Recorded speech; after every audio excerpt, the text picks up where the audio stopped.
டேஸ்டியான ஒரு macaroni recipe பார்த்துடலாங்களா? First ஒரு பாத்திரத்தில் எண்ணெய் சேர்த்துட்டு கொஞ்சம் ஸ்பைசஸ்லாம் ஆட் பண்ணிக்கலாங்க. தென் கொஞ்சம் பச்சை மிளகாய் ஆட் பண்ணிக்கிறேன். கருவேப்பிலை ஆட் பண்ணிக்கலாம்.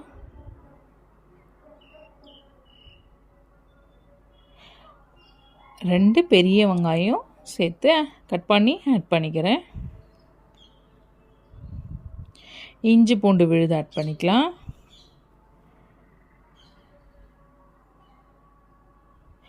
எல்லாம் நல்லா கோல்டன் ப்ரௌன் கலருக்கு வரணுங்க.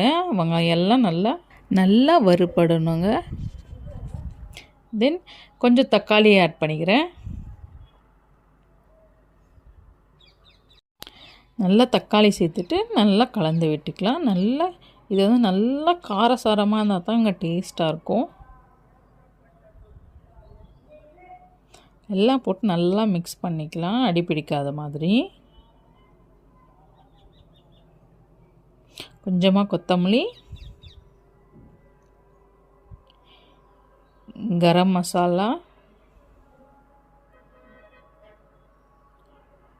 தனியாத்தூள், கொஞ்சம் சில்லி பவுடர்,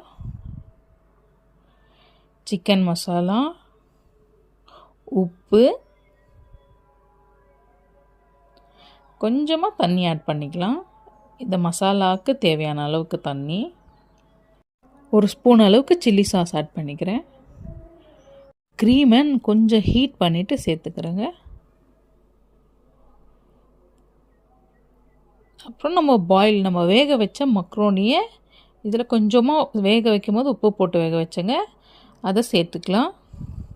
சேர்த்துட்டு நல்லா மிக்ஸ் பண்ணிவிட்டு ஒரு 5 மினிட்ஸ் போல் விட்டுடலாம். 2 முட்டை போல் உடச்சி சேர்த்துக்கிறேங்க. அவ்வளோதான், நம்மளோட ஈஸியான மக்ரோனி ரெசிபி ரெடி ஆகிடுச்சு.